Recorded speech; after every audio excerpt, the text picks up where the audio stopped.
India तैयार है 2036 में ओलंपिक होस्ट करने के लिए? इंडिया बिल्कुल तैयार है, और अभी जो 12 साल और बचे हैं उसके अंदर और शानदार तरीके से तैयार होगा। और राजस्थान में हमने तैयारी शुरू करी है कि जब भारत में ओलंपिक हो, उसके अंदर जब पदक आए तो उसमें राजस्थान एक बड़ा भागीदार बने। उसकी तैयारी हम अभी से कर रहे हैं। मेरे एक सीनियर प्रोड्यूसर, एक एंकर थे मेरे कॉलीग, जब मुझे शोज नहीं मिल रहे थे टीवी में, तो मैंने कहा यार शो नहीं मिल रहे, तो उन्होंने कहा देखो 10 शो करने से कोई मतलब नहीं होता, एक ऐसा करो कि लोग उसको याद रखें। जो नहीं मिला उसके बारे में तो हर कोई रो रहा है, जो मिला उसमें तुमने क्या उखाड़ दिया। सवाल ये है, मैं सवाल आपसे ही पूछ रहा हूँ, हर आदमी आपको इंडिया का स्पोर्ट्स मिनिस्टर देखना चाहता था, बट आप राजस्थान के स्पोर्ट्स मिनिस्टर हैं। क्या वहां पैसा कर रहे हैं, आप ओलंपियन में रहे, कि आप कह रहे हैं कि यार ये देखो और राजस्थान ये करके दिखा देगा, ये मैंने अलग किया। सबसे पहले तो मैं ये कहना चाहूंगा कि क्योंकि मैंने खेल खेला, इसका मतलब ये नहीं कि मेरी नॉलेज केवल खेलों तक सीमित है। मैं हर तरह से मैंने अब पढ़ाई करी, सेना में गया, हर तरह का अनुभव है, राइट, अडेप्टेबिलिटी है, सब कुछ है।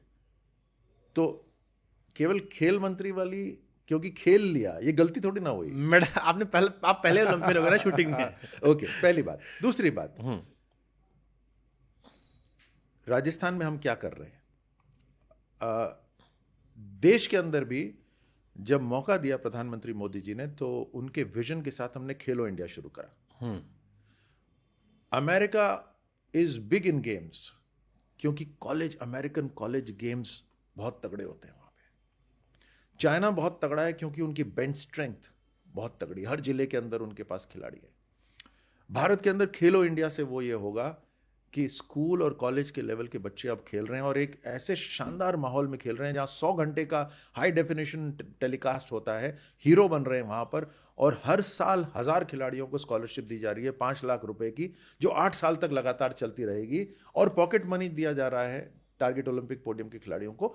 तो उससे एक पूरी की पूरी ब्रीड शुरू होगी खिलाड़ियों की, जहां उनको स्पॉन्सरशिप भी मिल रही है, आपको हर तरह से स्किलिंग आपकी हो रही है। फिर टारगेट ओलंपिक पोडियम को हमने और शानदार बनाया।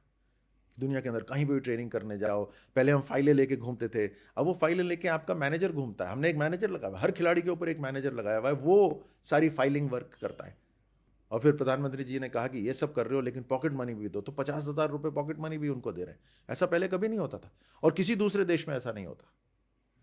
सो इससे अभी माहौल पूरा बदलना शुरू हो रहा है। प्लस उनका जितना एक तरह से समर्थन रहता है कि भाई खेल कैसे खेल रहे हो, हार रहे हो कोई बात नहीं है, वो बहुत फर्क पड़ता है इससे। बट जैसे इस बार हम एक भी गोल्ड नहीं ला पाए, डिसअपॉइंटिंग था इस बार, क्योंकि इस बार सबने कहा कि हमने, सरकार ने पैसे खूब खर्च किए थे, कई लोग कह रहे थे, बट मेडल नहीं आया हमारे पास। और वो बहुत डिसहार्टनिंग भी था, डिसअपॉइंटिंग भी था, काफ़ी लोग डिसअपॉइंट हुए उससे। इसके पीछे क्या रीज़न था आपको लगता है? ये बात मत भूलिए कि जब चाइना लगातार हारता था तो उसने 20 वर्ष ओलंपिक से हट के तैयारी करी। 20 वर्ष। हम तो ओलंपिक्स के साथ साथ इसको, पूरे माहौल को बदल रहे हैं। और इसीलिए राजस्थान के अंदर हम 2036 की अगर तैयारी कर रहे हैं तो हम 12 साल ले रहे हैं, और चाइना ने 20 साल लिए। हम कोई बात नहीं, हम 12 साल की तैयारी करके चलते हैं। तो अभी हम 10 साल 14 साल के बच्चों को तलाश रहे हैं, पूरे राजस्थान में टैलेंट हंट शुरू करेंगे, जिसके अंदर फिजिकल टैलेंट हम ढूंढेंगे। उस फिजिकल टैलेंट को फिर हम एजुकेशन भी देंगे और स्पोर्ट्स की स्किलिंग भी देंगे, ताकि जब अंतर्राष्ट्रीय लेवल तक वो पहुंचे, जब 10 साल का बच्चा 22 साल का होगा 2036 ओलंपिक्स के अंदर, तो वो मेडल जीतने लायक होगा।